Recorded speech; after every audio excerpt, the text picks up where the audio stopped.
In business and in sports, the difference between winning and losing is often the manager. In today's highly competitive world, every business has resources. Every team has talented players. Success or failure depends on how effectively the resources are used. Success or failure becomes the responsibility of the manager. Think about this. How often have we seen struggling teams turn their season around by hiring the right manager? Or how often have we seen talented squads fail to reach their potential because the manager wasn't up to the task? Now we know that a football manager oversees multiple facets of the team. But the most important responsibility of the manager is to create the team identity. The manager analyzes his squad, studies the strengths and weaknesses of his players, and decides a brand of football that will complement the skills of his players. Having a clear identity is the foundational step in building a successful football team. A team without an identity is a chaotic mess. Identity gives the team direction. Identity unifies the individual components into a coherent whole. Having an identity is what transforms a group of players into a team. Now, I want you to think about this. What is the identity of the teams coached by Jose Mourinho? How would we describe Mourinho's teams?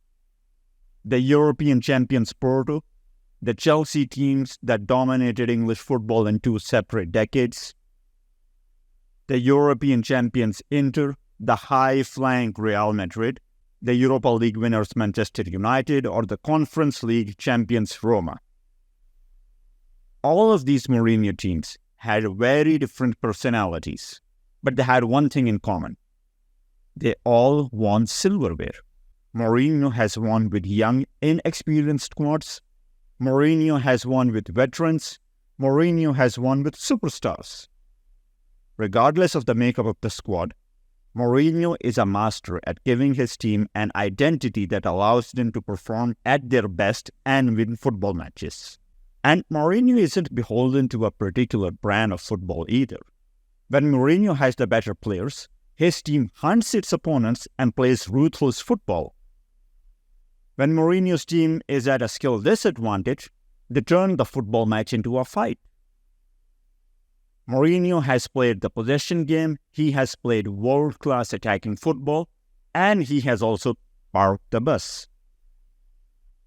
In other words, Mourinho is adaptable. He is a realist who looks at his squad objectively and knows exactly what identity will fit his team. Whatever caliber of players Mourinho is given, Mourinho will adapt his style and get the most out of the team. Mourinho's team can play any brand of football. The identity of Mourinho's squad is that they fight with passion and they win titles. Which brings me to Pep Guardiola, one of the greatest football managers of all time. Now, I want you to think about the teams coached by Pep. His European champions Barcelona, the dominant Bayern Munich, and the historic Manchester City squad. What is the identity of the teams coached by Pep? Pep has a very particular style of football, a philosophy introduced by Johan Cruyff, mastered by Pep, and cheaply imitated by many teams.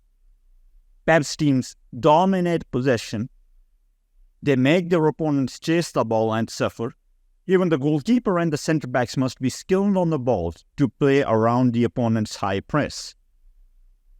Pep's teams have a clear identity, an identity he introduced at Barcelona and successfully replicated at Bayern Munich and now Manchester City.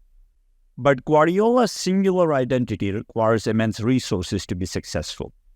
For Pep's style to work, the squad needs to have a certain profile.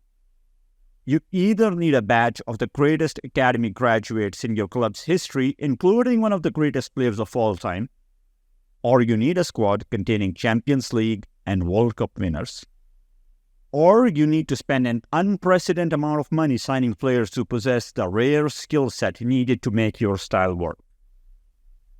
Guardiola is a master at his craft. There is no manager that is better at the possession game than Pep. But his lack of flexibility also means that Pep's style cannot be replicated easily. When a club hires Pep, the club must adapt and change its structure completely. When a club hires Mourinho, Mourinho adapts and finds a way to make the team successful.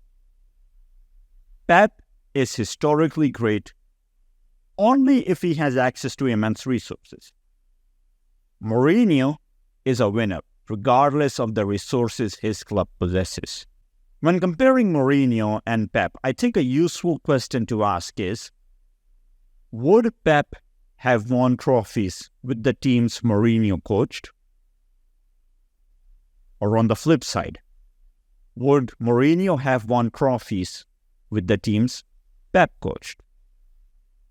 I think the answer is self-evident, and the debate can finally be put to rest.